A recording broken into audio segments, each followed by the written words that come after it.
Coming to you from the special modified smuggling compartments on the YT-1300 from Corellian Fleet Systems. Kind of cramped in here.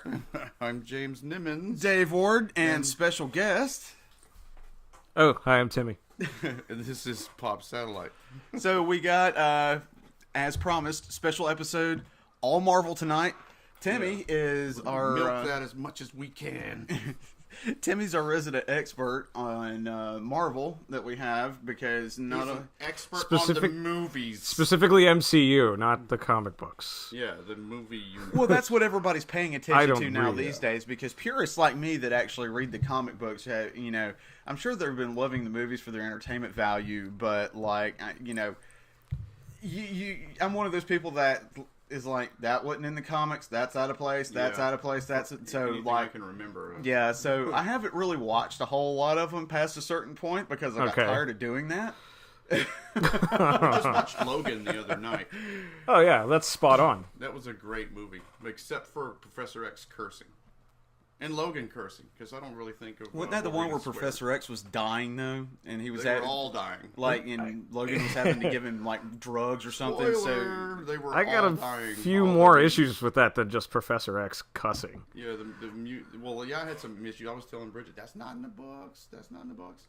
Well, that's in the books. It wasn't consistent with the comic books or with its own universe. Well, it was a what if you ask me. Venom was the same way, though. It was a what if. I haven't seen Venom. Venom's like a reboot or something. Yeah, that's weird. I heard it was a great movie, though. It was a good movie, but it doesn't follow anything Spider-Man oriented whatsoever, which is... Venom got his own title for a while there, so you just consider it one of those one-offs where Venom's playing in the park or surfing the web. Right. It's his own thing where his suit's not based off Spider-Man, but still has Spider-Man eyes and still in the mouth and everything. But I guess that's the whole race now. The whole race looks like that. So yeah. Well, that was a deviation. Barring comic purists like myself, the entertainment universe that Disney has acquired is what we're talking about tonight because that's, like I said, what the majority of everybody's been paying attention to and watching. So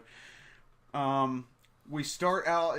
does it start out with that first X-Men movie so long ago, or is there a different starting point altogether, and has it just been a jumbled mess for the past, 20 years? If you watch the movies in order of release, it's jumbled. But that's what he's jumbling it. He's putting the scenes, not just the movies, but the individual scenes in chronological order, right? Yeah, because the true actual, if you're just watching the Marvel movies, the true starting point is Iron Man, the 2008 Iron Man. Is that movie ends with Nick Fury saying, "You're going to be part of a larger universe." Right. And then they kicked off into the phase 1 where they started putting the things together. But they went through Civil War though really quick. I thought they could milk. They built up to that. Back when I was in high school, dreaming about Marvel movies getting made, I thought they could milk 1 or 2 years worth of comics for 20 years. Yeah. But what they're doing is trying to compress all of comicdom, everything that's ever happened up into now. That's my big And issue. Is that. Like they're compressing and speeding it along, and then like you bring the Agents of Shield TV series in with it, and never watched an episode. And of that has supposedly tied in with the movies in several different points. Yeah. Because that they're on their 8th season now. Something like that. The TV shows that's its own kind of like problem. I don't much care for the TV shows for a couple of reasons. Mainly, I don't like TV. I just don't like the format of television of let's wrap up a story in less than an hour, but also not finish the story so that you have to watch next week's episode. Right. There's not the primary aspect of writing television is not the story. Even if you look at screenwriting rules, there's like rules for writing a script for a film, but they're very kind of like loose and more like guidelines. But for writing a TV show, it's like you have to write the stinger at the beginning. Mm-hmm. You have to write everything up to a point where there's a cliffhanger at the end of the 3rd act so that they can go to commercial. Then you have to write, and it's too structured, and then they always have the things never finish. So I don't like TV. Then there's the fact that all the TV shows, not just Agents of S.H.I.E.L.D., but the Netflix series, the Daredevil, Jessica Jones, all that stuff, there's not any they sometimes will allow the mentioning of the Marvel Universe in the background of something. Like, after the Chitauri invasion of the Avengers movie, they had newspaper clippings of, like, a New York under attack, and it's on the background. They don't talk about it.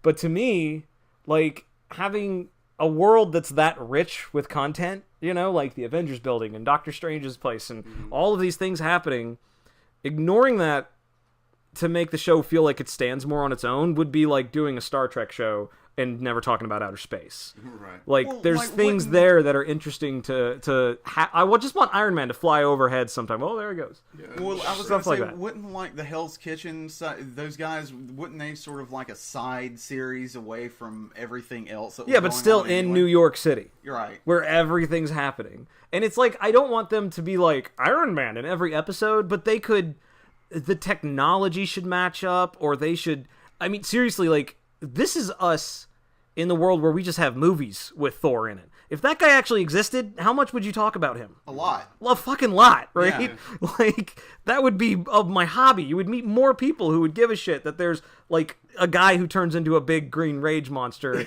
and we've been to outer space, and New York was destroyed. We can't go how long without talking about 9/11, just on any given day. Right. Somebody's going to bring up 9/11.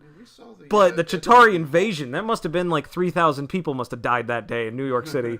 They'd be talking about that more often. While. Yeah. You have the Men in Black showing up. Yeah. Coming over. Hey, you didn't see that. It was a weather balloon.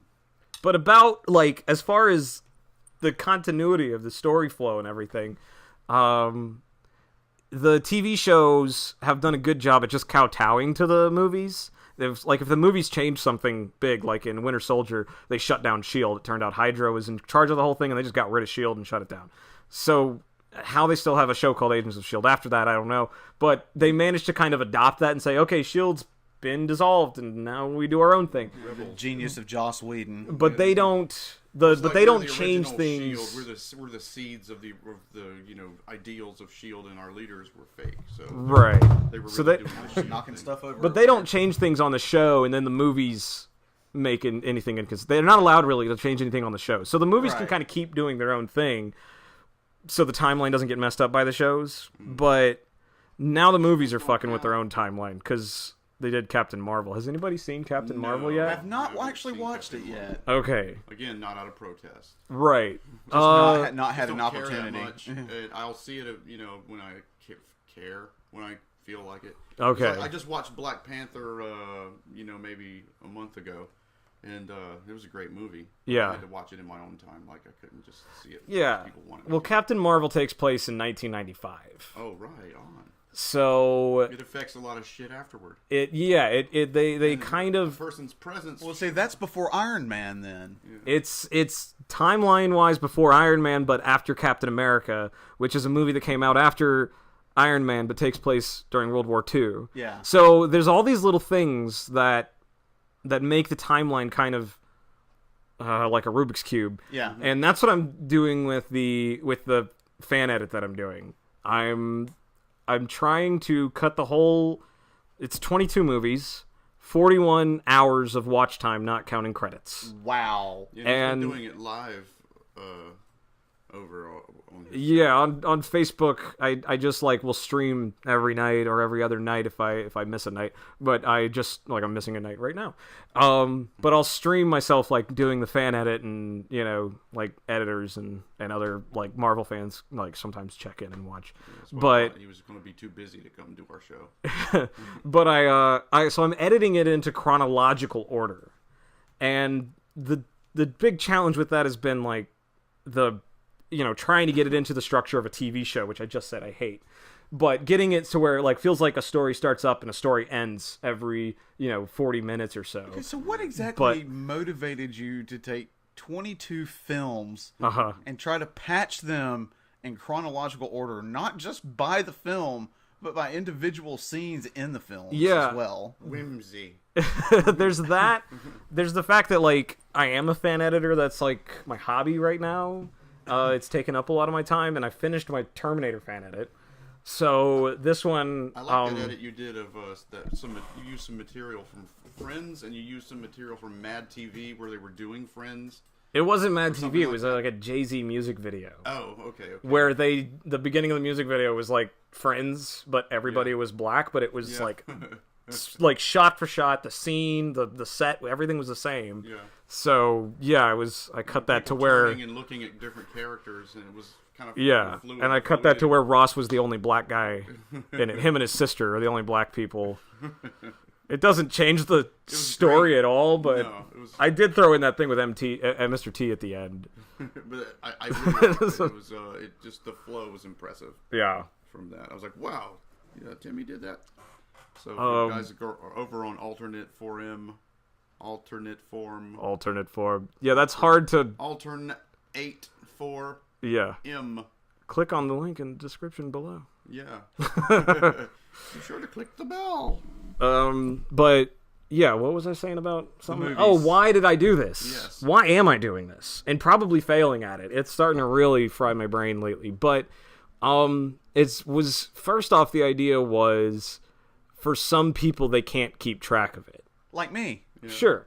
For example, you haven't seen half the movie, so you're having trouble keeping track of it. But even for my sister, who has seen all the movies, goes to see them while they're in theaters, she doesn't know how they tie together exactly. And I was thinking that by making it chronological, there might be, it might make more sense. And it can't hurt. It can. It's destroying my brain. But I mean, you are going up against the army of Disney. So. Yeah, which they can, put a cease and desist on me whenever. I don't care, because I'm just streaming it, and I'm doing it for fun, and it's what I like doing. Not monetizing those videos. No, there's no way I could anyway. Well, we'll talk about it later. Yeah, yes. What? Whimsy.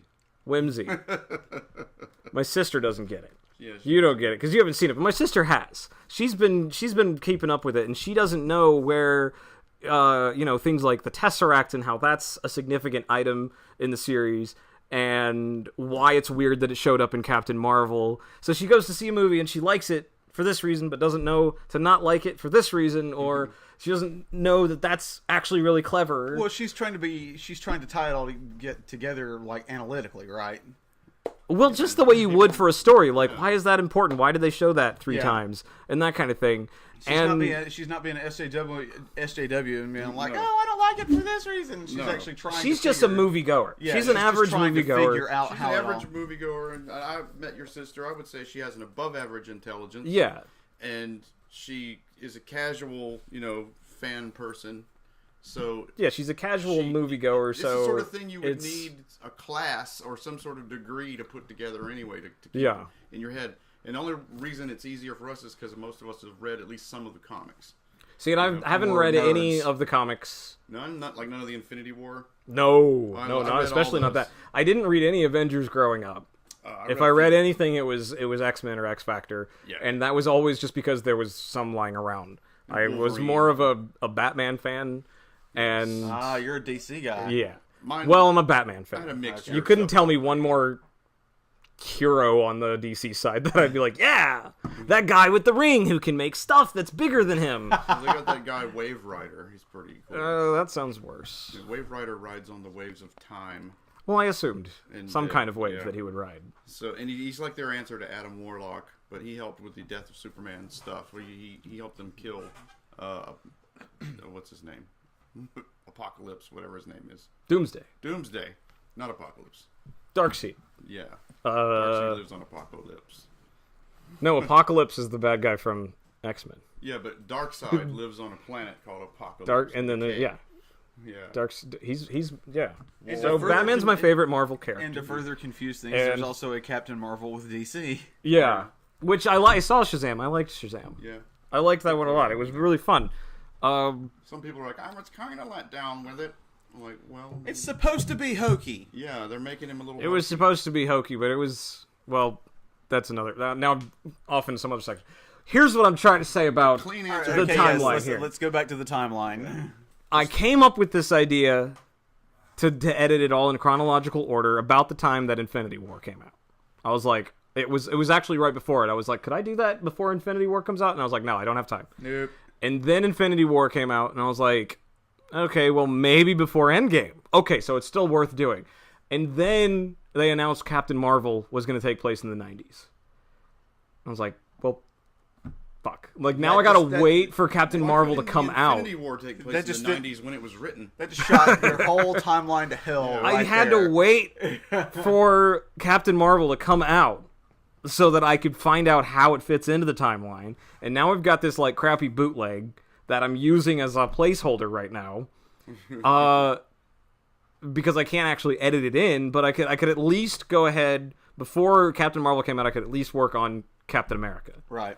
And what ended up happening was, like, there's a lot of flashbacks and things that happen throughout the 22 movies that you don't even really register as being, that relates to a long time ago. So unless you're like super paying attention. Yeah, and even then, which I'm well definitely read on your comics. I'm definitely paying attention, but then it's like you forget afterwards that somebody just said somewhere in that movie a million years ago, blah blah blah blah blah. Thousands of years ago. In the future. So like my fan edit starts off with Guardians of the Galaxy, because that's the first time they mentioned the beginning of the universe.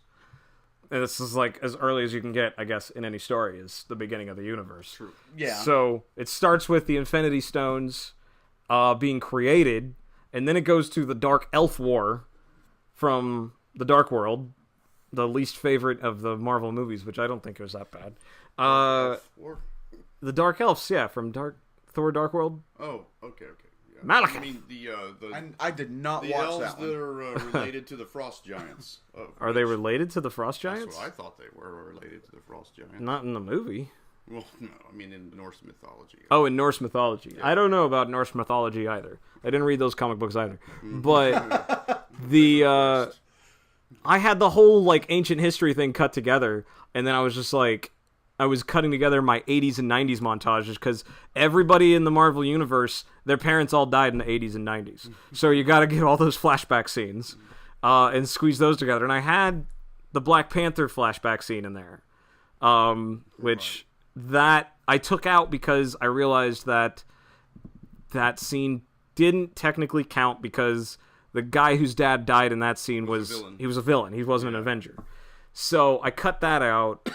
But then, like, realized just, like, 2 days ago, after doing this for, like, 3 weeks, that the movie starts off with, a million years ago, a meteorite made of vibranium hit Africa. And so I had to move everything and shove that back into my ancient history lesson. At this point, you're, like, banging your head against the desk, going, why? Yeah, because vibranium started off as a really cool, interesting, like, just material that you could maybe have a couple of different properties that you could draw from it. Now it just means magic. It's just when you run out of things to do, vibranium now does it. Right.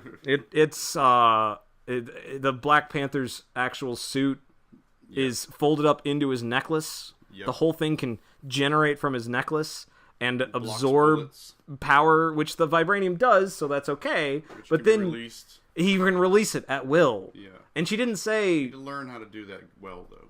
Yeah. Learning how to do that. There's this thing that bothers me about people in super suits. I try to not let it get to me, because it's going to happen. Flower too, though. But where people... Yeah, he does have to drink from his magic vibranium flower.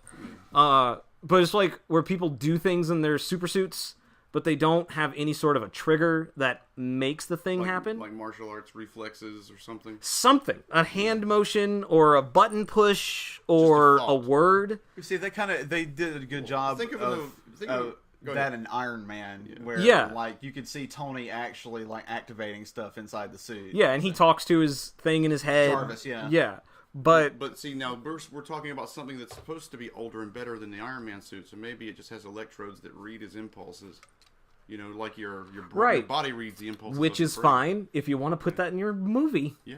Just put it in there. Explain it. Just put it in there, because she's just like, it does this.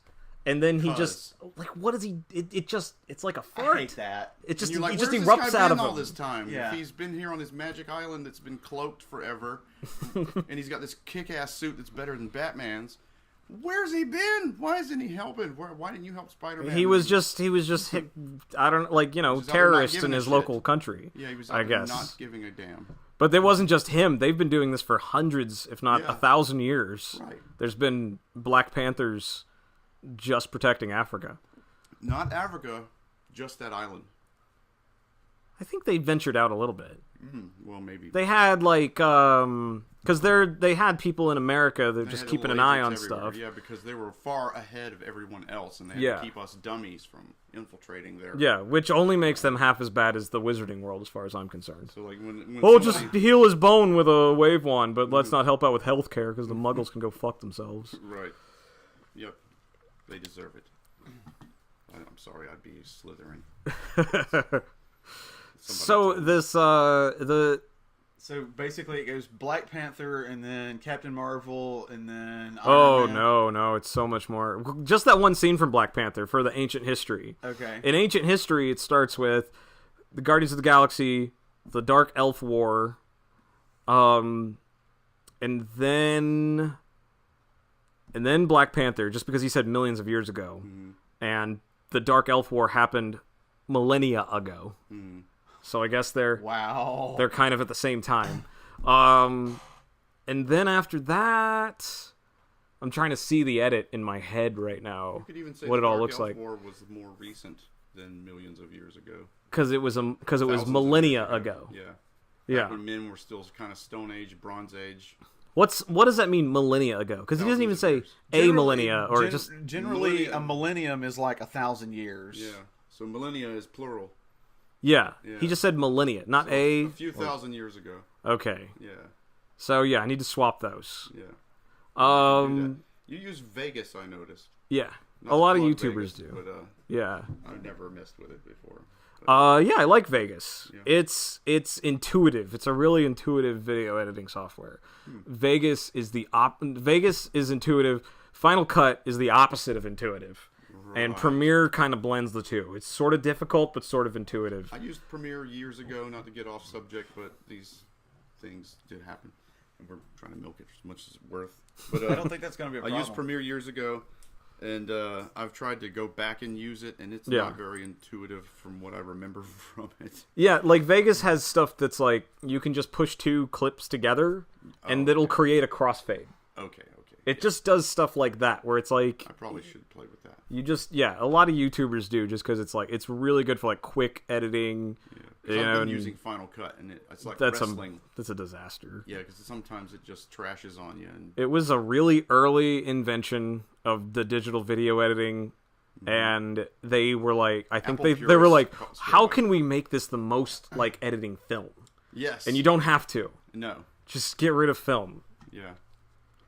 It looks way more professional than it really is. It does. It looks so pro.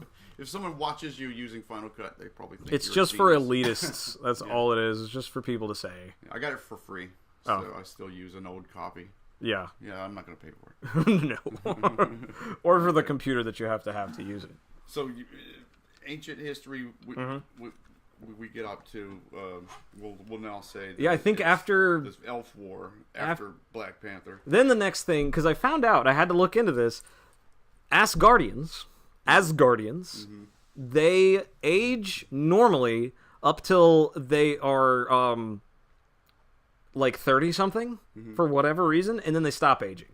And they're immortal after that. They don't age slowly. They don't just reach sexual maturity and then stop. They go all the way to, like... Convenient. To good looking and legal, and then they stop aging. Except for Odin, who got older than that. I think they age really slowly after 30 or something. Maybe he aged at will because, he's so stubborn. I don't know, because his dad was... I am so old. Well, see, that would have to be thousands of years ago, because Thor and Loki were born around the Norse mythology age. Because that's when the Frost Giant War happened. That would be the next thing, is the Frost Giant War. And the kidnapping of Loki. Or the...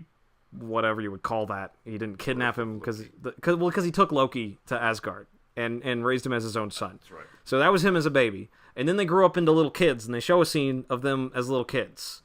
That scene, that's after they left Earth for good. That's the first, like, weird mistake, just a major overlook that they had, oversight in the series, is that he withdrew from Earth. Odin withdrew from Earth and didn't return, and stole Loki. I guess Thor was born around the same time, and then raised him up, and then he was having his coronation to become king in like 2009 or something. I don't know how Thor ended up in Norse mythology if he wasn't born until after they left Earth. I don't know the Norse mythology well enough to say. He's in a book in the movie. Yeah. The scientist is like, look, see, it's in a children's book. It's just he's just a Norse mythology god. Blah, blah, blah.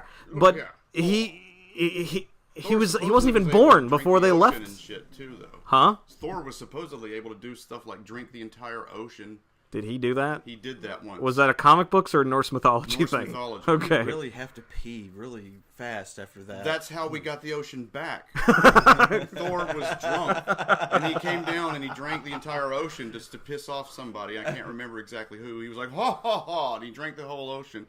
And then they were like, give the ocean back. So he spit out the fish and he peed out the water. And you got the ocean back. And Odin was like, you're being naughty, Thor.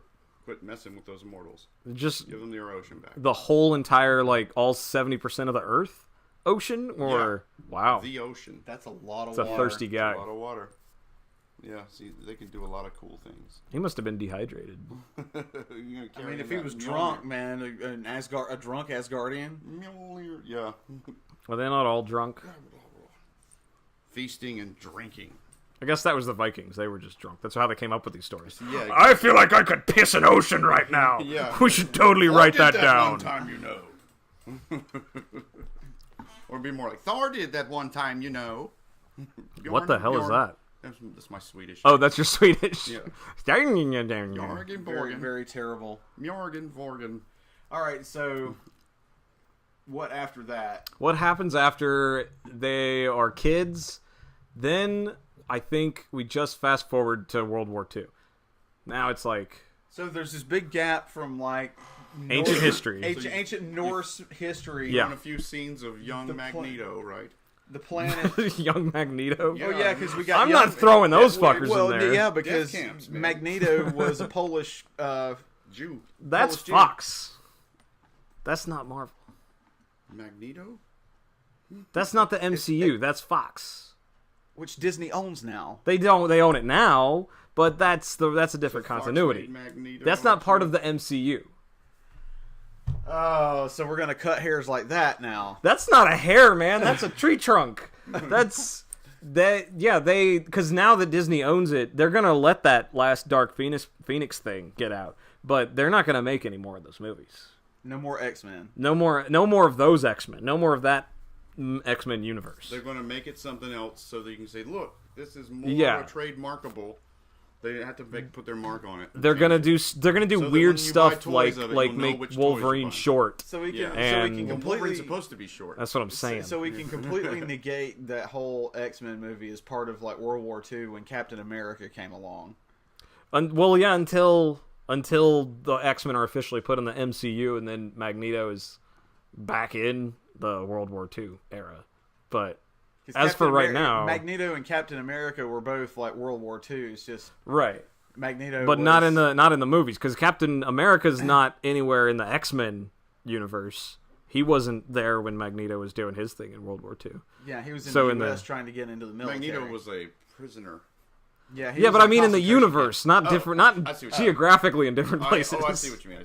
I mean that in the X-Men movies, there was no Captain America. Right, just like on in the TV MCU, show, Supergirl, the Flash and Supergirl live in different universes. So there were never any X-Men or tie-ins with like Captain America or anything else? Mm-mm. No. There's been, in fact, the copyright issue with the fact that Fox owns the X-Men. They also, until Fox still does own the X-Men, but now Disney owns Fox. But prior to Disney owning Fox, Fox owned the X-Men. They also owned the word mutant.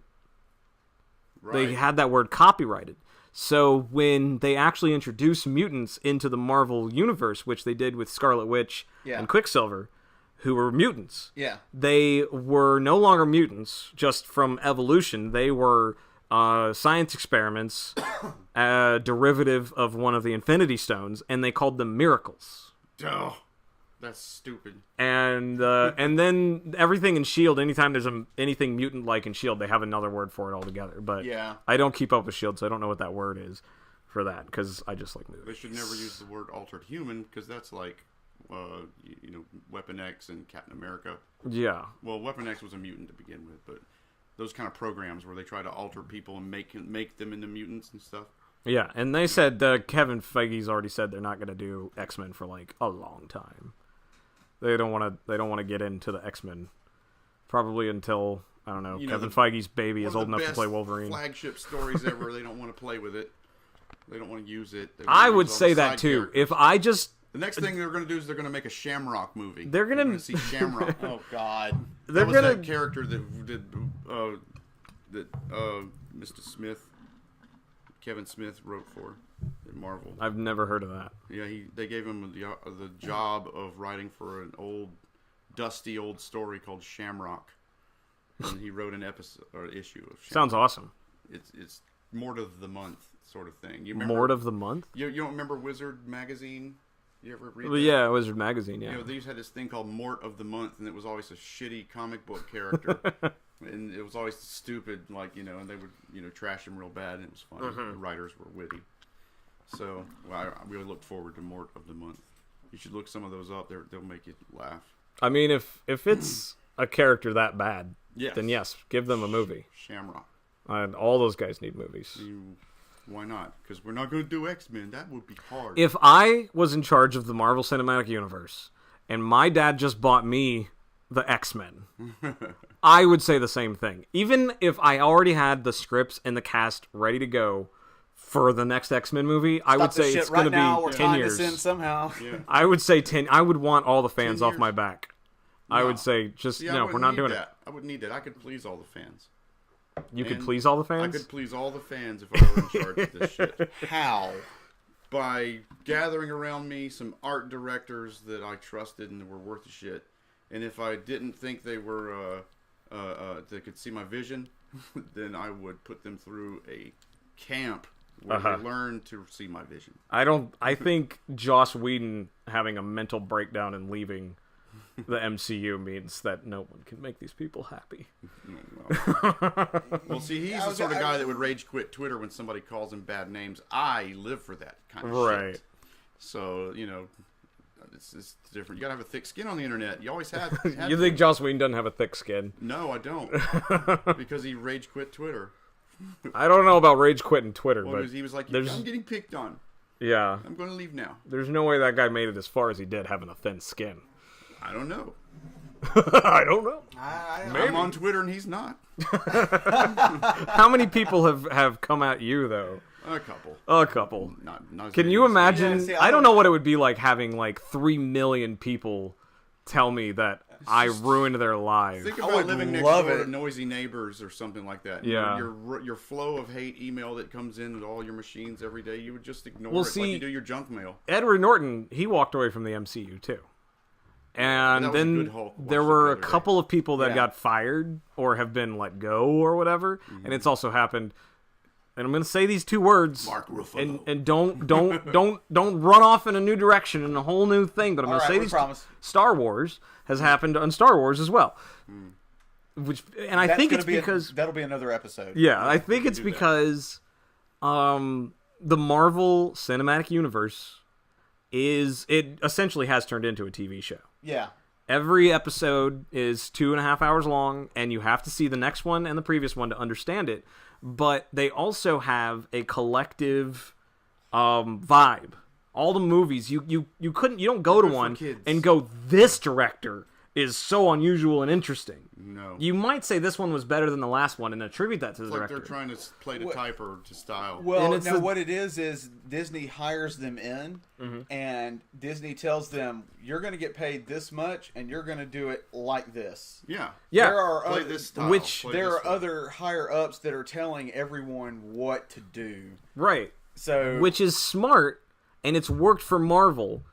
but it hasn't worked for Star Wars because the person in charge evidently does not really have a complete vision the way that like Feige does for Marvel. Well, I was going to say, like, that doesn't really help the directors any, because unless you're going to keep the same director for every single movie, there are going to be stylistic differences between each director. Well, that's partially true and partially not, because if you look at a TV show, you know, like look at like Star Trek, for instance, it's stylistically, it's very consistent all the way through, and nobody really... Until we get to Discovery. Right. But I'm saying, like, just like pick a, you know, Next Gen or just the original series.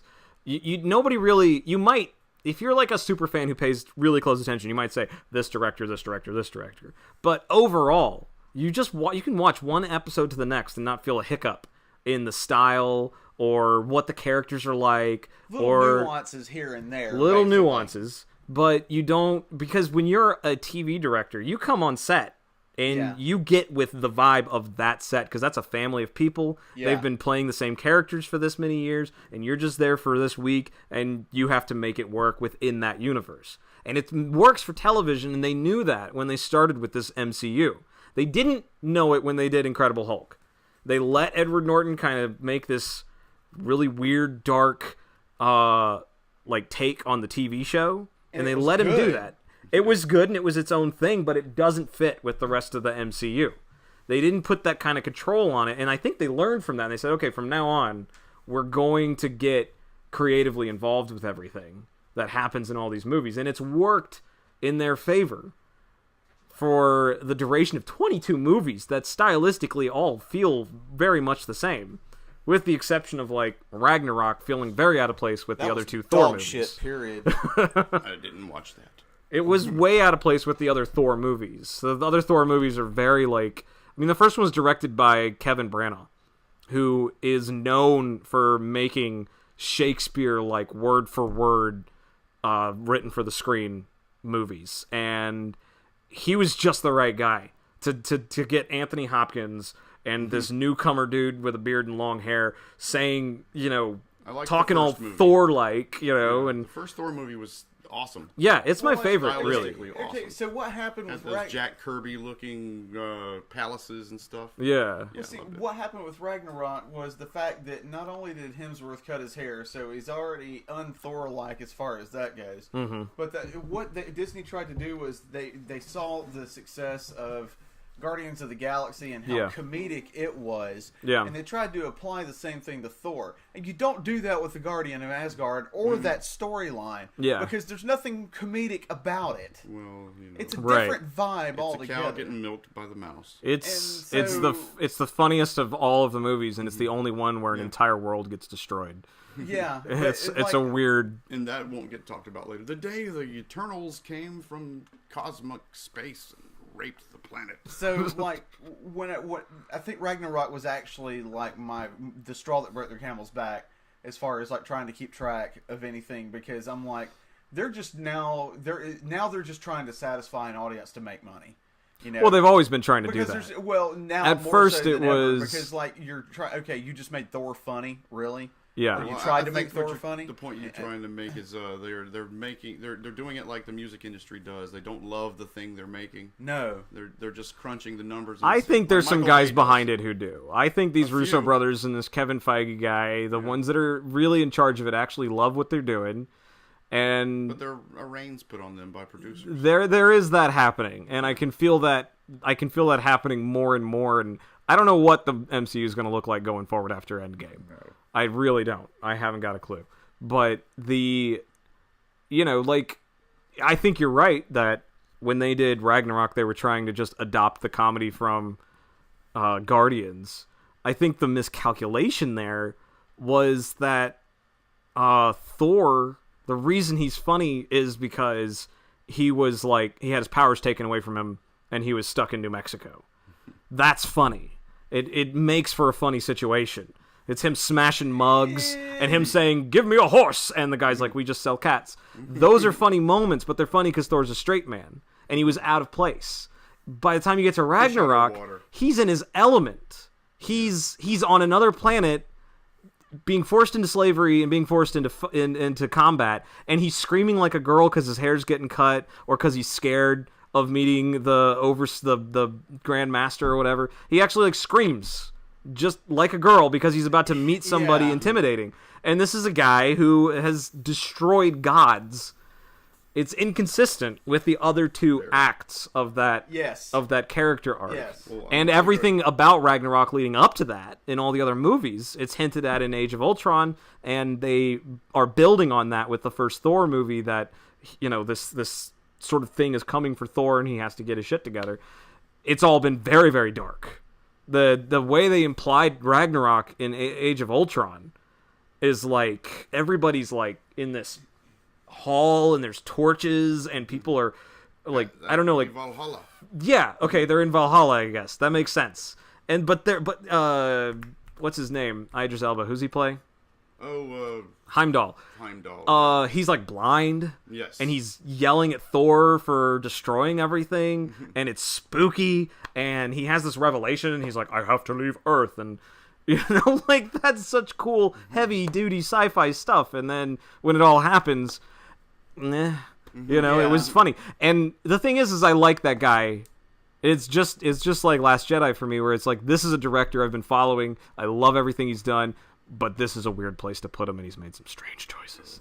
And I don't know if you guys have seen any of his previous films. I don't know how to pronounce his name. Taika Waititi. Yeah, no. He did this. He's like a New Zealand comedic filmmaker. Okay. Did you see the short where Thor was like, I'm not doing much, and he's like living with a guy in an apartment? Yeah. I think I have seen that. It's like, that's his comedy. It's that style comedy. Okay. Which is, again, like, that makes it weird for, like, let's put him on Thor. They could have gotten somebody who knows how to take drama and make it more colorful, but they were like, let's go with the exact opposite. This guy could not be less Thor, you know, episode 1. Friends. And it really shows, though. It does, yeah. But I love his comedy, and that movie is funny. It was just out of place for me. It was a weird step to take. And now it's like, everybody likes it because his movies weren't really popular, which is fine by me because I liked them. You know, right? It's like those were more my favorite, and Iron Man wasn't my favorite, even though that's a huge fan favorite. Sorry, I'm hissing at the cat. I sure hope so. She's over there on my desk. There she goes. She jumped down. Bad kitty. What else about the cat? Tell us some more about the cat. Well, she doesn't like Thor. She doesn't like Thor. Certainly not. She's a Wolverine fan. Oh. Yeah. How do you determine that? Well, she's got the claws, and she likes to use them. And we have the cat only has 6 claws. We have the scars. Right now to prove it. Yeah. Speaking of Logan again, I'll bring it back to Logan. Yeah. That's one of the few movies I have seen. No, that movie was the Wolverine movie I always wanted to see, but at the end I was just it was mixed feelings. It was both the movie I always wanted to see, and the whole time I was going no, which I suppose was the director doing his job right, taking me on a journey and pissing me off. But the only thing so you got emotionally invested in it, you're saying? Yeah, but the only thing is the gratuitous swearing. You know, it's I expect that in just about any other movie, but my Wolverine, he kills people, he pulls their eyeballs out and cuts them up, but he doesn't swear. You know? I'm okay with Wolverine swearing. That seems consistent with his character. I feel so, like his lingo in the comic books and the cartoon it makes it funny to me. I feel like it's there I like as how like superheroes don't swear. Well, it's like I love it. Lobo and it gives them it's Logan. another avenue of creation right there, to be creative. Lobo and Logan are probably the two closest characters comic-wise that would cuss, or have that sort of aggression about them. Really. I learned stand-in curse words from Lobo. Lobo's logo. I learned stand-in curse words from Lobo, like some of them, bastard. Yeah. All that stuff. But that seems, I mean, it definitely seems more out of place for Xavier than for Logan. Way out of place. Yeah, but like you take into account that he was also very the senility, the senility gives it, but it did get to a point with that movie, and I feel the same thing about Deadpool, where it was like, we're trying to put swear words in every line that we can. Because I did the PG-13 fan edit of Deadpool. Yeah, that's the other thing I did. I started to try to watch that. That was earlier today. And like, I'm just cutting swear words out of it, over and over again. I was watching how you cut out you said that the violence only need be implied. And you showed the cutaways. You were cutting away the actual heads exploding, just the gunshot, and then cut away to the next. Yeah, that's pretty cool. And it was almost the same. Off the guy's face. And it was almost the same thing as with the swear words. If somebody says, "Would you fucking shut up?" All you need to do is take out the fucking, and it's still a reasonable sentence. Yeah. But so just how much I had to cut the fuckings and the shits out of that movie, it just was like. Did they have a quota of like, we're really trying to fit this much adult material? Well, like the beginning of Logan has like a girl flash. Like, MPAA. I was gonna say like get a higher rating. I still have to say the first Deadpool is more enjoyable. I mean, don't get me wrong, the second one's hilarious. I mean, it's just as funny as the first one, just in different ways. I laughed harder at the second one. I laughed harder at the first one because it's kind of what you're talking about. It's like there wasn't as much forced language, forced induction of like more cussing than what would normally be, because Ryan Reynolds was really like ad-libbing a whole lot of stuff from what I understand. I expect my Deadpool to curse now. I do, but like I see what Timmy's talking about, and the fact that like Deadpool 2, it's like they almost had like a quota or something, and they were trying to just force as much as and it they seemed could. that way with Logan. Like, they were really trying to get an R rating, and I don't know, when I see a decent R-rated movie, I forget that there's even swearing in it. They could. I was going to say, with a decent R rating, you can really do it with the fights and the violence and stuff. Yeah. And Logan had that. Cocking it. You're just shirt cocking it. Shirt cocking? Deadpool 2. Oh, I don't know what shirt cocking. Well, like I only saw Deadpool 2 once, and then they did their own PG-13. And his little baby legs, little baby dick. Oh yeah. And then he was wearing just a t-shirt. Yeah. And then his friend, which is played by TJ, what's his face? Miller. Yeah, TJ. No, Miller. that's the director. No, TJ is Miller. Who's the director? The comedian that plays his buddy. Their names are really similar. Who's the director of that? But he's like, you're just shirt cocking it like Donald Duck. You got a shirt and everything else just loose. Like Porky Pig. I saw a guy do a cosplay of that. Really? He has like a little couch with a little tiny feet coming off of it, and he like sits down, and he's half little baby bit Deadpool. I'm looking up who the director is now, because now it's bothering me, because I did actually get them confused at one point. As far as Logan goes, I mean, like the scene alone where he's trying to force himself through the wave of Professor X in the hotel room, and he, like, in slow motion, rips these guys apart. Oh, that was great. That was awesome. Yeah. But, like, the way he just ripped them apart... They're watching him come right at him. I was like, I don't remember that part. They're watching him do what? Watching him come. But, that scene alone, and the violence of that scene...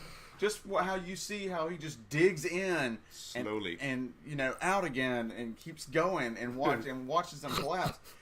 Stuff like that gives you a really good R rating because of the action and the violence behind that action. Yeah, you could have had no swear words in that at all and still get an R rating because of the disemboweling and stuff. Yeah, but that's the kind of stuff that made it worthwhile. But then you got the bad guy is a dark version of the good guy again, and then the little mutant kids at the end. You ever see like a group of mutants in the comic books and stuff? It's like you could look at them and go, mutants. Yeah. But in this X-Men universe, whenever there's a group of mutants, you're like, models. Yeah, exactly. It's always just a bunch of pretty people who maybe somebody they breathes like, gold or something. They look more like Leela's relatives and neighbors under the sewer. Yeah. And that's where they live, because they're disgusting. Yeah, just nasty mutants. This is not MCU. You guys know more outside of the MCU, I'm gathering. A lot, yeah. You've actually paved your way through the X-Men movies. Well, not only that, I give them a D. Well, not only that, but, also not just comic reading and just a lot of other stuff in general. Like since we've already done our little timeline part of Marvel, we're gonna just divert and keep talking because we can. I'm a big Star Trek fanatic, as most everybody knows, and I think Discovery is a horrible pile of shit. Right. That it's CBS, honestly, just trying to cash in on something and trying to make their pay channel work. And they've done it by, funneling this crap show. Well, okay, it's not crap, but it needs to be named something other than Star Trek and take all of the Star Trek terminology out. I would have bought into that if it had a decent sci-fi show if it were unloved. if it were renamed and unlabeled anything Star Trek. I'm in the camp that if that first season had ended with a twist where it was the mirror universe, I would have bought into that. But I haven't watched a single episode, not out of protest, but first season. Because it hasn't drawn me in. Yeah. I'm a Trekkie through and through, but it has not, it hasn't drawn me in. It didn't make me feel like, oh, Star Trek's on. Even the episodes that Jonathan Frakes directed, it's like, those were probably the most Star Trek feeling episodes to me, but even so, it was just like, the Orville is better Star Trek. This is not what we're used to seeing. I mean, and you always have the people. Well, it's new. It's not made for you. You got to go with the new Star Trek. No, I don't. Everything's new for us. I try to think about that as these newer versions of things come out. I try to look at things objectively and go, is this actually bad, or am I just getting old and they're not making it for me anymore? But it's usually actually bad. Well, there was a period where, when they were writing TV shows and movies, they were making it just for me. They were making that for the people who were going to buy all the stuff and watch all the stuff, and then it got to this point where I wasn't their main demographic anymore. They've dumbed everything down. Yeah. I mean, I would agree. It's definitely hashtag not my Star Trek. But I do try to look at things through that. I was excited about Discovery, and I did give it a chance. Preachy, man. And Is it preachy? Every episode that I watched, I'm just punching holes in what would be the normal Roddenberry universe, even though they're trying to wedge this crap into the, It wrecks everything, for one. It's terrible. It's like taking a terrible square peg and pounding it into the round hole with the hammer. Yeah, and every episode, I'm just that would be a violation. That would get thrown you in the brig. Why? That's no. What? No. Isn't that kind of true of Voyager too, though? Not really. Voyager was awesome. Not really. I mean, because Voyager, you had to look at what was going on with Voyager. They were Delta outside Quadrant. the government. But it was way more loose than the Enterprise. It was more. It was way more loose. They were pirates, dude. I mean, they had to survive like pirates in the Delta Quadrant. They rob people sometimes. See, I started feeling myself checking out. I could feel Gene Roddenberry's absence, even as a little kid. When I was 12 years old, and he died, and Star Trek started getting a little more racy. And then Deep Space Nine was kind of plugged into TNG, and there was a little bit of bleed over. And then, but by the time Voyager came out, I was Voyager had crappier writing, but Enterprise was good. Had the best writing because of Ira Stephen Bear. He did DS9 as well. Yeah, and he was a lot of DS9, not all of it. But I did very little Enterprise as well. DS9 had some of the best endings for Star Trek characters, and some of the most epic war battles, struggle. going on, and Enterprise had epic stories too. It was a really big adventure. Okay, in Enterprise. So aside from the opening theme, which is abysmal for Enterprise, I'd rather watch Enterprise than Discovery. I think Enterprise got a bad rap because, unfortunately, of people like me that watched it. You know, I mean, I actually enjoyed it, but people with like the same sort of mindset, I didn't give it a chance when it was on TV. Like they didn't give it a chance, or they watched a bunch of it, and it's like, what is this? But you have to take into account, like, this is pre-Kirk. This is like the first outing of the starship. You know, as far as as far as they're going. So this is undiscovered territory. This is all new stuff. You know, so all old stuff. Yeah, well, you know, for them. So I really liked how the ship was set up. I liked how they had to go about things with the limited weaponry and like not even having shields or transporters or anything like that yet. Yeah. You know, It was rough. and that's the way the Federation would have started out. So, you know, especially by like season 3, But, like season bathing 4, each other nude in gelatin. Because they got to. Because they got to. in the Yeah. and, yeah, That you know, wasn't because they wanted everybody half naked Sometimes you in every gotta episode. Get sexy with an alien. That You happens. gotta wipe somebody down. yeah, really and, happens. and decontamination In and just, sex like, sit snot. there. Yeah. Yes. Yes, indeed. Yeah, that it was stuff like that, and the technology looking more advanced than TNG, and then the fact that the Klingons looked like See, I don't know about the technology though. modern day because they- Klingons. Here's how you can get your mind around that. It 'cause was still explained. more sleek. Like, Well, no, like because like everything technol- was analog Yeah. in Yeah. Enterprise. Like if you look at the bridge setup and like all the controls, but it was and more everything- sleek. It was a lot of square edges and But everything was analog, like the original series was. Yeah. It wasn't any little touch screens or So- anything. No, that's good. apparently there was a revolution in fashion and as well as technological design in which they pitched things back.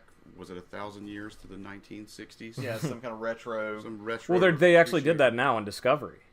Yeah. Well. The guy. I mean, I just know things about Discovery.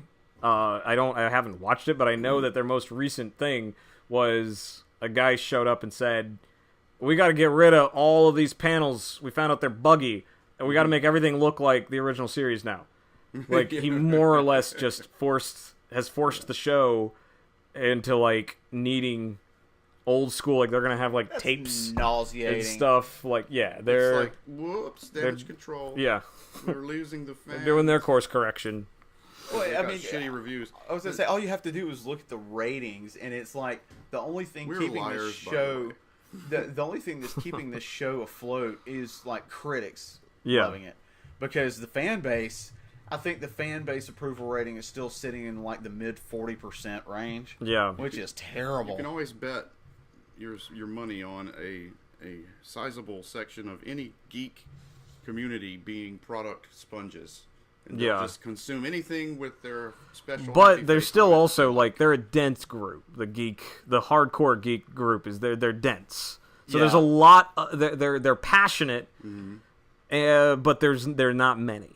Yeah. It's a small. I was thinking about this the other day that, I mean, if you were just a studio owner, you didn't understand Star Trek, but you owned it, and you were like, okay, we want to make more money. That's all we're here for. Like that's all. It's capitalism. Fine, cool. And you know that if you make it more like let's say just if you know that stuff with explosions and sexiness and fast action sells, then you go, okay, let's make it more like that. I think the thing that they're missing is that you can't maintain anything Star Trek and make it more like that.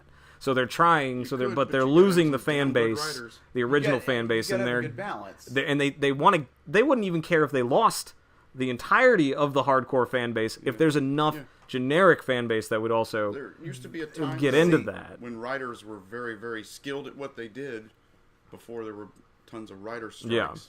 You right. you would think if you're writing for TV or writing for movies that you would be an accomplished story creator.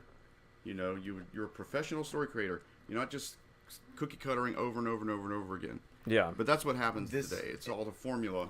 And It's this all is to type and it's all to style. this is what really kind of sticks to me about like this whole Marvel Cinematic Universe and like all these movies and TV shows and everything coming out. The majority of them are enjoyable. Yes, they are. However, what they're doing is what we're talking about is they're not appealing to those of us that are actual fans of it. What they're doing is they're trying to make all this money, and in the process, like, people are soaking up, like, or they think they are anyway, and that's what's overrun our conventions. That's what is overrun basically everything that used to be our own. Yeah. And now it's like there's so much cattiness and competition and like backstabbing like there is anywhere else where there wasn't any before. Yeah. And, you know, now you're like, DC or Marvel. Right. So, like, and I never heard that when it was like in the 80s and 90s when it was just comic books. Nobody was like DC or Marvel. You know, and this it's bad that bands of nerds. It's bad that DC I want or Marvel. Choose now. It's bad that I want fandom to collapse because I'm tired of everybody being a fan of stuff that I got beat up for when I was a kid. It's what it is it's cultural appropriation. It is. It's technically. If it was like a certain race of people, you know, like, or if it was a country. I mean, because there's like, there's comic book culture and geek culture. Yeah, but it doesn't seem like something that belongs to anybody because it's, you know, but it belongs to it's the white geeks. people who are made up of like lots of different types of groups because there's mostly us in this country. But then like when you have something like, you know, hip hop that's primarily associated with black people, if a white person gets into that, then it's like, or if that goes mainstream, then it's like, oh, you don't really know what it's like to be part of this. Yeah. So it seems more cherished for them, but they don't quite see that with comic books because it's just a bunch of white nerds. Yeah. Well, like, it would, like, going back to let's piss all over them and what they love. Yeah, like conventions are like the perfect example because two of the biggest in the country, San Diego and Dragon Con. You know, like San Diego's always been big, but like you look at it now and they're charging vendors like it's a commercial $5,000 for like a spot for the weekend. Yeah, it's taken over like the entire town. Like you know, one people part of the convention is like 10 blocks away. You know, while like the entire city's an extravaganza with it, which is you got big companies like stupid. You know, like Marvel. Back in the day. I mean, it's Los Angeles' backyard, so you know now they're getting involved with let's promote our stuff doing this. It's like whatever, like highly paid, like professional, not even costumers. Like a company will make a costume and put it on somebody and put that person at the con. All of it's paid for and done by other people. That person didn't make it themselves, but they're there to be the best X, Y, or Z at the con. But then, like Dragon Con is another great example. It's like, you know, before. It was, you know, about 15 to 20,000.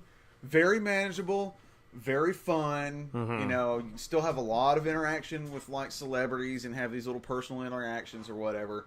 It was what 85,000 last year, something like that. Which one? Dragon Con in Atlanta. Probably.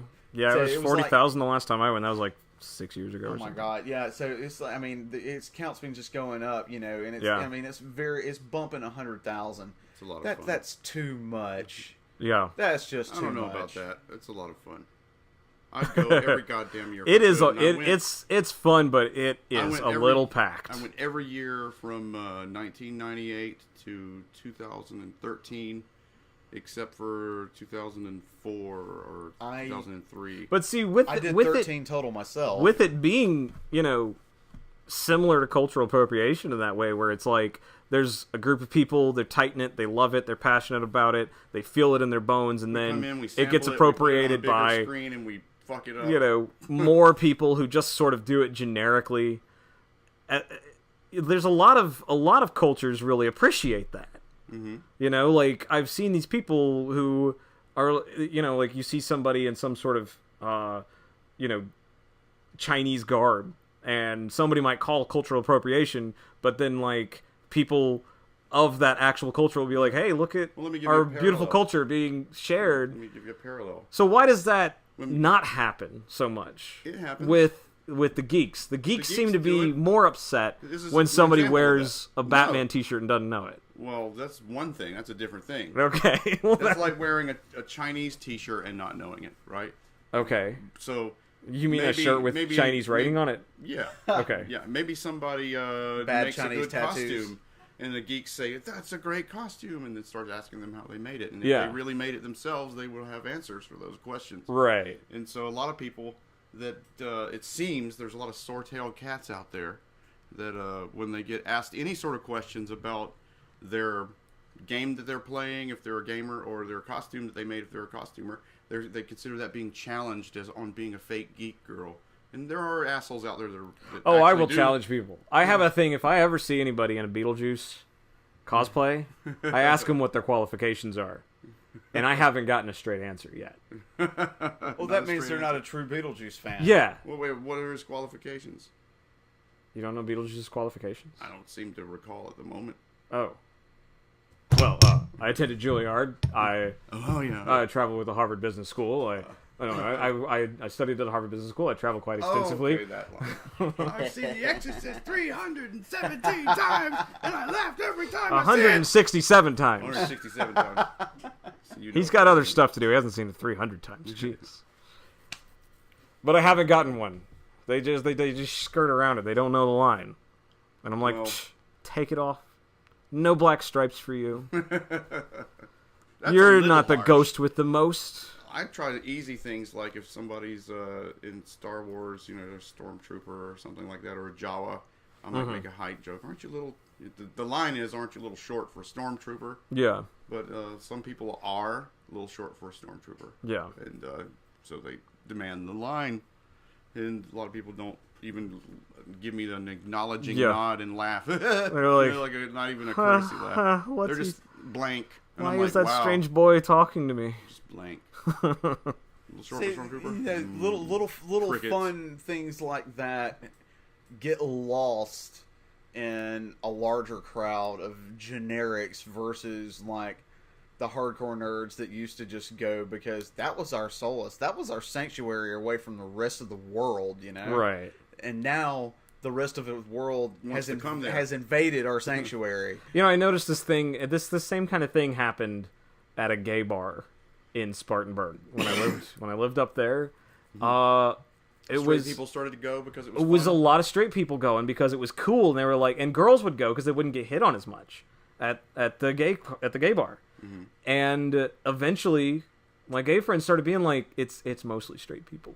It got kind of like the safe space kind of got taken, not really taken away, because it was mostly people who still appreciated where they were, but it was not their space anymore. It wasn't necessarily their space anymore. And I think that's happening at the cons too. Like I took a person down there, a girl down there. She was like, really how I feel about when we got to the con, she was like, "What is happening?" She was looking at all the weirdos in the costumes, and she was like, "Oh, why would somebody spend that much? Why would some?" By the end of it, she was like, "I'm wearing a costume next year." Yeah, they transform you that way. It does, but I don't know. There's like this thing where people feel a little insulted, or like they're kind of like, "This is mine," and sort of protective of geekdom when somebody's like, I'm not a hardcore fan, but I like my Batman shirt. Yeah, well, see, I'm that way when it's a giant corporation that's dipping its hands into the well of creativity of my childhood to try to mine it and not do it too well. A generic person making the movie, that's its own sin, but... Someone who made music videos before. That remark that you just made hit the nail on the head about the Batman shirt. Okay. Like, I don't know anything about anything else here, but I like wearing my Batman shirt. Those are the types of people that make me want to punch babies. Okay. Right. What if they're new geeks? Well, okay, if they're saying, okay. Well, I gave it a qualifier of saying it's this type of person. So this is specifically the type of person we're talking about. Yeah. Somebody who goes to the movies. That is willingly ignorant of anything other than, like, how the merchandise look, and they want to look cool, and they want to be at the convention. Or they just like Batman. Yeah. They just like him. Yeah, but they don't know anything about it. They just like the concept. Like, is there anything that you like that you do not dive into? Because I think that's actually a quality of geeks. It's not that they're all nerds and they all love all of this stuff. They're people who love unabashedly, and they don't know how to stop. It's like if you were to if you were just like next day become a born again Christian, in a month you'd know everything about the Bible. Just because somebody who's a geek just knows, just loves unabashedly and wants to soak up everything about the thing they love. But if you have somebody that's just there because they're tourist. I'm here just because I like how my Batman t-shirt looks, and you're a sightseer and you're a gawker is what you are. Yeah. You don't really belong there. Well, so they might like Batman just because he's cool, and they don't have some sort of a reason that they relate to him. But that's a yet. You should put a yet at the end of that. But I'm talking about somebody who never will. Oh, yeah. Well, how do you decide who never will, though? You don't. Yeah, you can't. So you're saying that you should treat any if you we're on different any light you're saying that you should treat any light-hearted fan like a new fan with potential to grow. If you can identify them as a new fan, yeah. Yeah, if they... well, how do you identify them as a new fan and not just a tourist? Well, it's actually talking to them. It's kind of pretty easy, actually. Like he said, you start talking to them, or, you can actually look at how they're interacting with everyone around them. I mean, it's kind of basic sociology. I've learned to tell people I'm new at a lot Okay, of so let's say you stuff. talk to this person, and go, you I just got into this stuff. and I you just decipher saw the movie last week, and you decipher that they're not a new fan, and they're just somebody who will I know never for really a fact that there's just been going to cons and they don't know shit about. Well, let's just say if you talk to the person and he's like, I've seen every Batman movie at least twice. Well, then you're a Batman fan. Yeah. Well, it's just a guy who likes Batman. Yeah. That's not a Batman fan. Everybody's seen every Batman movie twice. That's not an accomplishment. Well, good for you. I've seen every That's because you're not a Batman fan. movie. Not as much of a fan at as least other twice. stuff, but I mean, I've seen them all at least once. But I saw them because Yeah. I love Batman. and smart enough to not watch the I'm a big bad fan. ones again. Yeah. But you know what? Before I was such a super fan of Batman, I was a kid who loved Batman because Batman was cool. And everybody has to do that at a certain age. Some people do it late. Right. So I'm gentle with people who... I treat everyone as a new fan. Yeah. Until somehow they just... They do something douchey, and then I'm like, fuck you. You don't So deserve what's fandom. douchey? Let's see. You build a costume, you go to a con, you forbid anybody from talking to you or taking your picture, and you're a total prima donna the entire time you're there, and you still don't know anything about your character. Yeah. Didn't build your costume. Didn't even build your costume. Just bought the stuff on eBay, all the expensive or parts. you went and you bought something put together by someone else. People do that sometimes. You're Or- only there to like drink and try to pick up girls. You just bought the expensive premium Batman costume, and you haven't seen the Tim Burton Batmans. You've only seen the Christopher Nolan, and this is this person. You talk to him, and he says Ben Affleck was the best Batman, and you not say mad at compared to that. who, and he goes, well, Christian Bale, the other guy who played Batman, Have you not seen the earlier ones? or somebody who says that the Christopher Nolan movies were inaccurate because the Joker killed Batman's parents.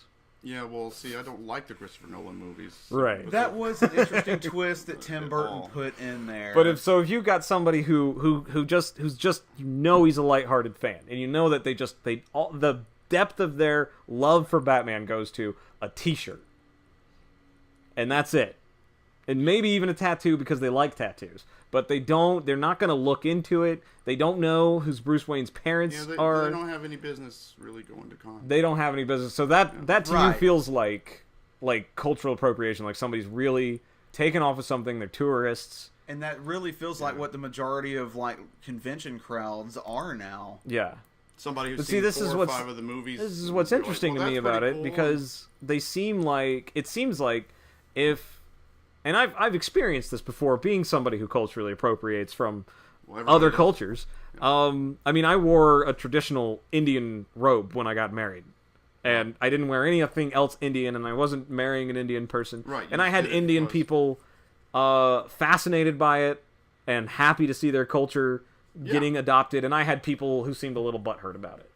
Like, And yeah. but for the most part, and this was the same thing with my van. I had this van that was covered in Hindu gods, and it's just because I bought the van like that. I'm not even Hindu, but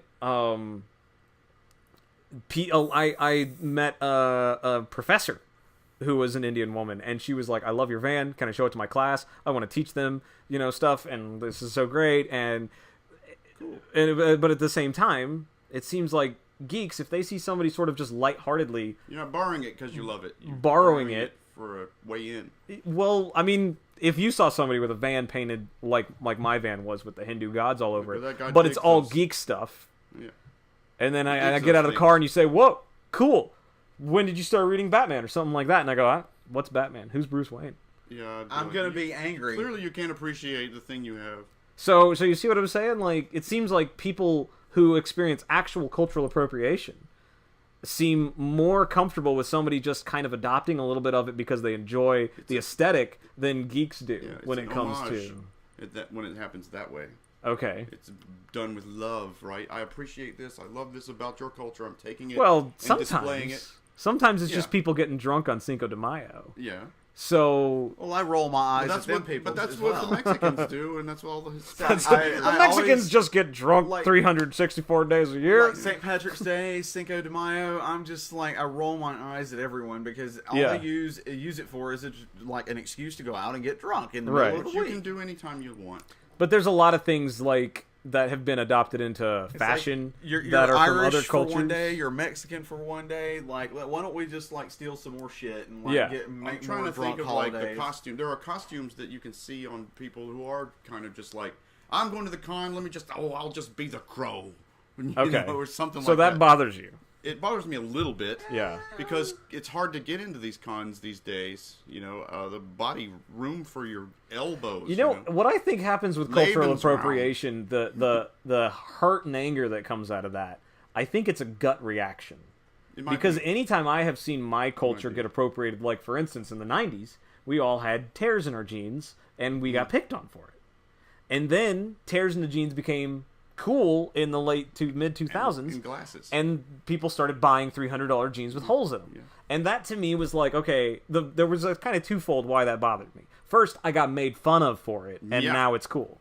And the other thing was, this I did out of like necessity and because I was comfortable that way, and you're doing it because it's trendy. Salvation Army clothes and hand-me-downs. Yeah. Now if you dress like that, you're an uber hipster. Right. You know? And it costs like $300 to get pants with holes in them. And I can't cash in on that wave somehow, and that's really wrong. It's just wrong that things unfold. So it was like there was an impulse reaction for me to be like, okay, that sucks, fuck you. But then it was also something I could get over quickly, and I think that happens a lot with the cultural appropriation, where it's sort of like a gut reaction of, okay, that's annoying to me. But then if you really kind of take a moment and breathe, you know, there was a guy at the last con I went to in the world's worst Deadpool costume, just with the like boots that kind of go over your feet, shoes, you know, and like I said boots go over your feet. All boots do that. It was just that kind of like loose costume that with an elastic strap that goes over your shoes, and he looked terrible in it. He looked like the Liefeld Captain America, the way the fake boobs, the fake chest kind of came out of Captain America. That's what he looked like with the fake chest. And it just was irritating to me that his costume was so bad and fit him so poorly. But then at the same time, I was like, that guy... He's trying. Even if he's not, he clearly wasn't trying. He had just bought the costume and walked in.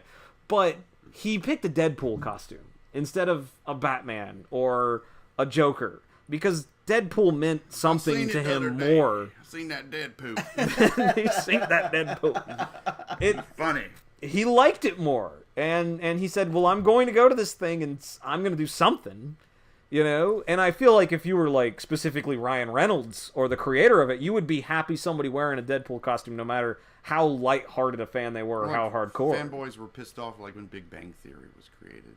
Okay. You know, because it took being a nerd and being into things like comics and Transformers and stuff, and they made it more popular. When Big Bang Theory came out, cons all started getting a lot more traffic. And then when Heroes of Cosplay came out on TV, that's when cons exploded. Did that really do it? Because I feel like... Here's an example. Here's a big fat example of someone who's not welcome. Okay. Yaya Han? Yaya Han, I never had a bad experience with her, but a lot of people have had terrible experiences with a cosplayer who's really famous and she's rich as hell, just off being herself, and that's Yaya Han. And I don't want to piss her off at me, so I'm not going to talk about Yaya Han. She's really hot though, but so I'll give her that. I'll give her that. But no, these people on Heroes of Cosplay came to Dragon Con one year. What is Heroes of Cosplay? Is a TV show? It was a TV show where these cosplayers, these costumers, we used to call them, would compete against each other and see who can make the best costumes. What Just like Face Off does for special effects, and Ink Master does for tattoos. What they were doing was they were going to like big conventions around the country, elbowing their way into the costume contest. Yeah, elbowing their way into these high-dollar costume contests and like beating the regular people that were just there, regular con They weren't just beating them on level ground; they were demanding that they be declared the winners. Yeah, the producers were like, "Make them the winners." Yeah, because our TV show. Because Sci-Fi was doing the TV show, so the producers stepped in with all that. But also the way they dramatized it, it was like, these people are making a living doing this, and like Sci-Fi wasn't welcome. Life and death, like whether this deadline gets done or not. There were apologies made. It really spit on a lot of the culture. I mean, like that sounds like clipper ships rolling into old America there. I wrote a seething negative space article about this after I watched the show because it was that bad. I mean, it tore into fandom so badly and turned it into reality garbage. I mean, it basically took geek culture and made it Jersey Shore. Yeah. Well, nobody's happy when a reality TV show shows up in their community, and they were rude to there's no way you want reality TV walking into your world because they were taking fandom and they were just to show fucking it like a whore. Like not only did like a hua. I mean, not only did they have Yaya Han on there, I mean they had the gall to put Chloe Dykstra on there and say that she was like a newcomer as far as this. It's like, really, Chloe Dykstra of all people, and you really wanted John Dykstra's daughter. John Dykstra was the guy that did all of the first 3 Star Wars movies. Yeah, there's some effects named after him, Dykstra. Oh, but also she was embroiled with this controversy like late last year with her and Chris Hardwick.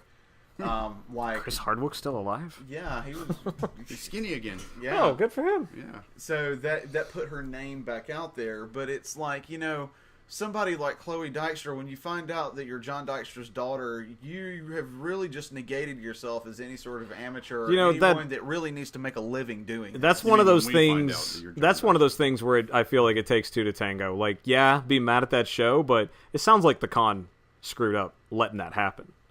Well, they were obviously led or talked into it somehow. Talked into it or paid off or led. Money talks. Because, I mean, I've always felt, with any kind of contest, when I was as a filmmaker contest or costume contest, they need to have weight classes. And not kids and adults. How much money did you spend on it? How many resources did you have to make this costume? Well, they do that in some cons. They should do it in all of them. They have, it's awful to go up there. They do skill levels. They'll be like, how many years have you been at this? Okay, well, you compete in this skill level. Well, then how many months have you worked on this? That would make a difference, I would think, in a contest, and then they could actually compete with people. If you're a special effects guru's daughter, then you compete with people on that skill level, not a bunch of like poor people who have they just work a 9 to 5 and they sink every dollar they have into getting a costume together. Guru's daughter or son or something like that. And you have your own skill. Put your original character together and go to a con and just walk around and get your picture taken. And when people ask you what you are, hand them flyers. That's how it works. Free advertising. Yeah, that's how it works. I mean, I've done advertising at cons for other events that my friends were involved in. And it's a lot of fun, actually. Yeah. Spreading the word. It's a lot of fun. And you can use it to get yourself places at cons. It's kind of exciting. You start moving in weirder and weirder circles. First, you start out going to cons with big starry eyes going, oh my God, I'm underdressed. In the first 20 minutes you're there. I want some armor.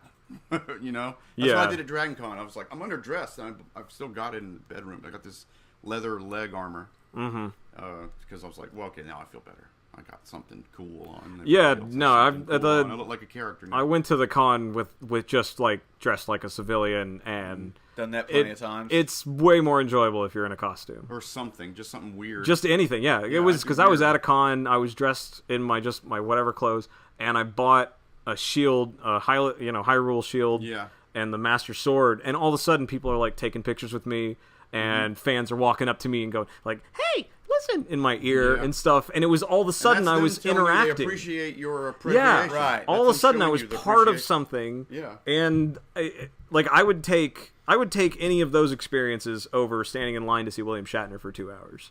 There you go. It's a much better way to enjoy it. Is just stay out of lines and just be around people That's who. what I like to do. I really don't do I like a to meet whole lot strangers. I really don't do a whole lot of celebrities anymore. I mean, we can get at them easily. Yeah, just ask them at their table, can we see you tomorrow when it's less busy? Yeah. On the second or last day of con. That is content, but we really don't try to bug them because, they are people and they don't like...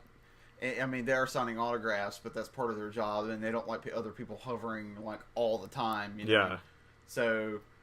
Like, we've been there and done that, so and we now we realize it's like, hey, they don't like this. Yeah, you start out with where I said the first point. You're just you're buying armor, you're chasing girls and stuff, and then suddenly it's like security guys like, well, you work here now. Yeah. Tell me if you see any trouble. Yeah, it's like that meme. It's like you start going to cons, you gain the staff's trust, your staff, staff, and now you're staff forever. And it's like, that's happened to us at man. Con Nuga, so we're staff forever there. Yeah, there's a couple we got room parties turned over to us now. It's a thing. What does that mean? You don't have to pay to get in anymore? We've never had to pay to get into Con Nuga. No. Ever. Oh, well, that's a neat trick. Yeah. The only thing we pay for is a our good hotel. con. You should go. It's like what Dragon Con used to be. Where's it at?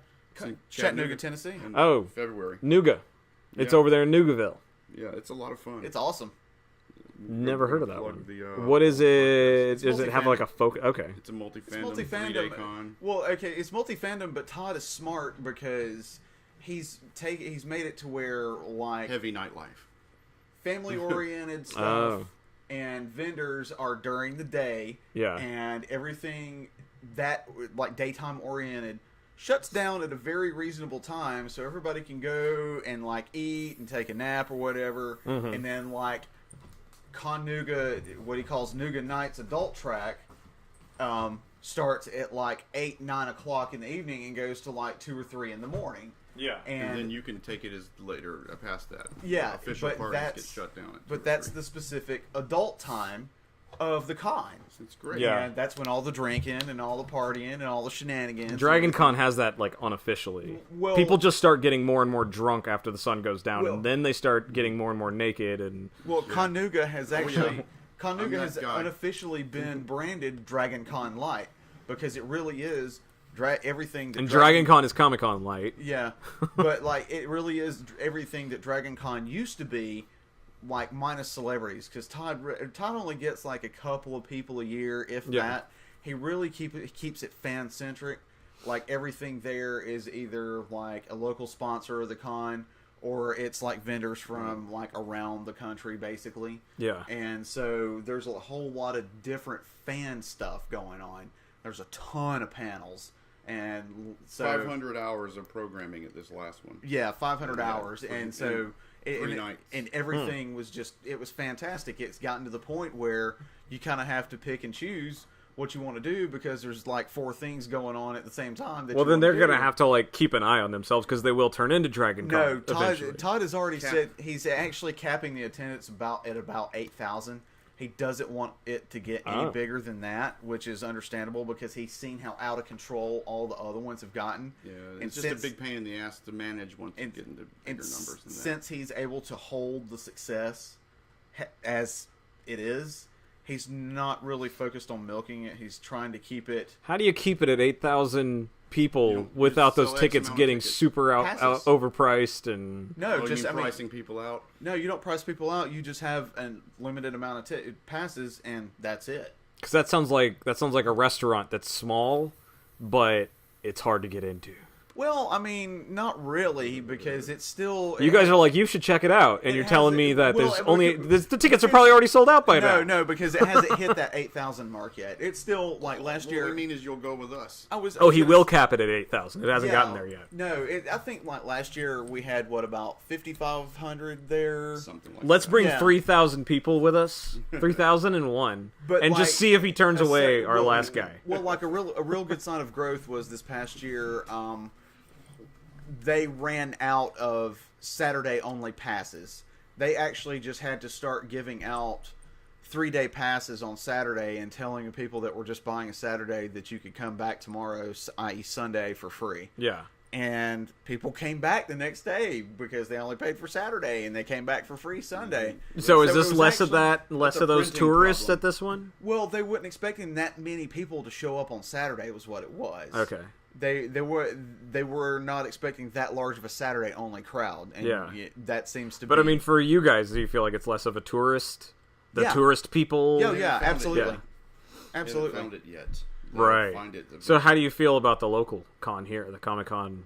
The SC Comic-Con? I've never gone, but from what I understand, like the way it's been set up, it's more set up like Heroes is in Charlotte, which is more of like comics and trade show type stuff, which is cool. Yeah. I'm not against that because I do like events like that for sure. I love hunting merch. Yeah.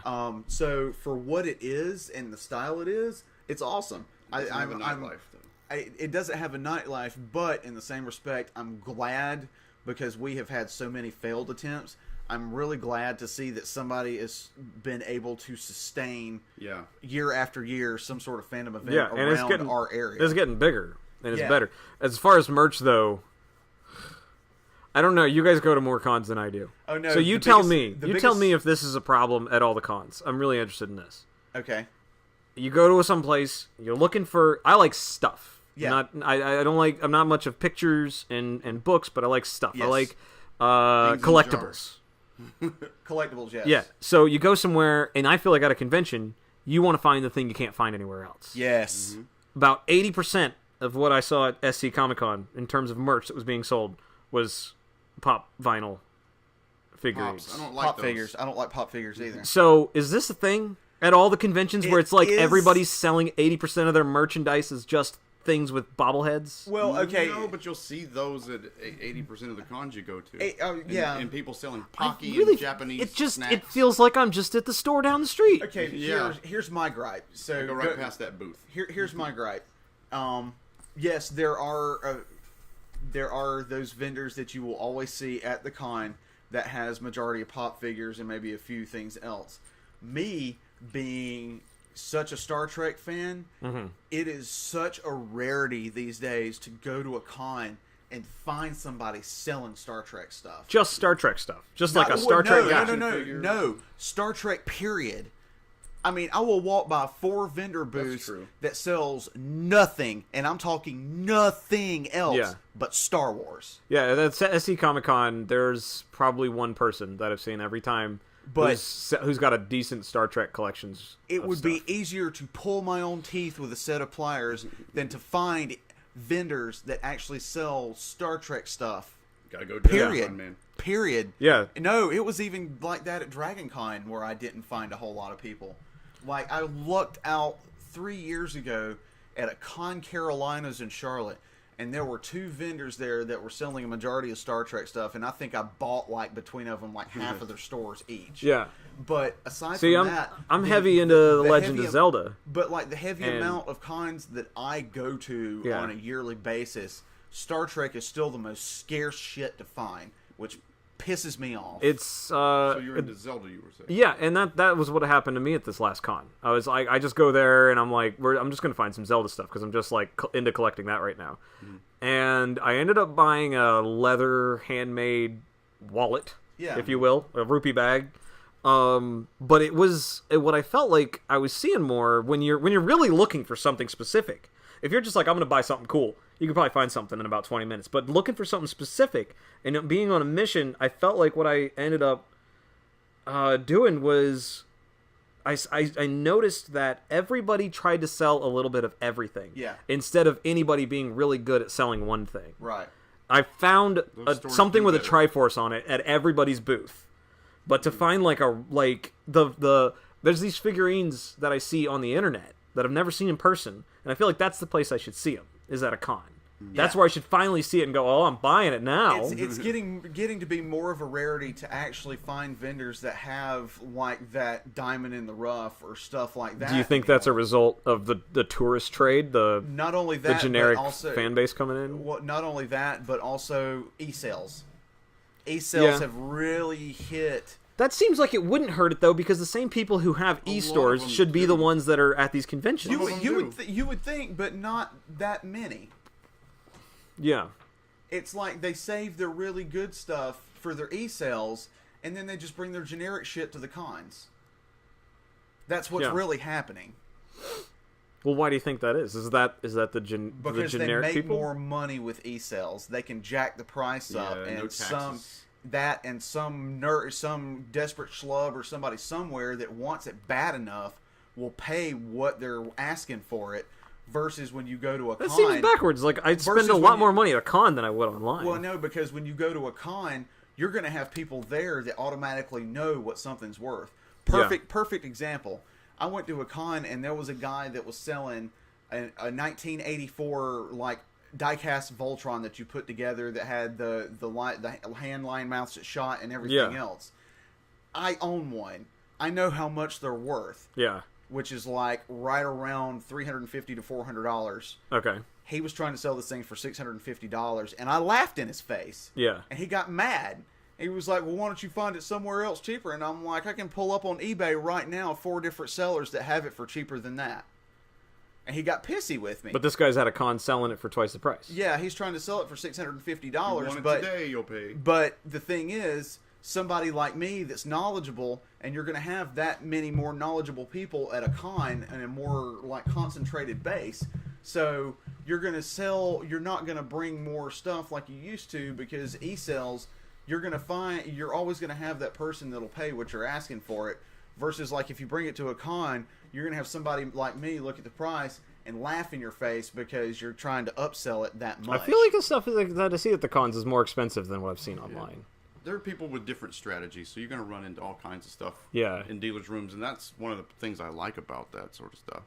I mean, I bought some turtle figurines. You might get a guy that'll strike you at deals the, and knock stuff off of the price because he likes you. Yeah, I did get that a couple of times. I did do some haggling. I got those turtle figurines, but I had to do that because the creator of the turtles was there, and I got him to sign my Donatello. And see, now people will jack their shit up when something like that's going on. Yeah. And I didn't even realize that he was still there, and I had my eye on these turtle figurines, and the guy was like, well, you can have him sign them. And I was like, oh. What? Yeah, now you're pitching to me, aren't you? Right. I still owe Lou Ferrigno $10. I'll wait for you here. Everybody owes Lou Ferrigno $10 still. He said he would wait for me. I was like, I'll be right back. I left my wallet in the room. And he never made it back. Dragon Con. You never make it back. And on that note, we're going to kind of wrap this up because we kind of got carried away for a little while. We're liars, I was trying to say earlier, because we got completely into something that wasn't Marvel. We got sidetracked by cultural appropriation of the geek world. Not really, because the whole first part of the show was what we were intending, and we did go through the timeline and talk about it, but after that, we just kind of kept going, which is fine, because now we have... I think we should spend the next 20 minutes debating about how the show went. That's what the rest of the show should be. We can do this off mic. No, I don't think. Yes, I think it went quite well. My microphone was backwards the whole time. So yeah, we're gonna wrap this up so we can get to other stuff. It was a lot of fun, Timmy. Hopefully, we'll do this again. I had a wonderful time talking to you, gentlemen. Yes, absolutely. There's more movies to be had in the future, so I'm sure we'll complain and bitch about those too. So until next time, keep your nose in the air and your tail to yourself. See you later.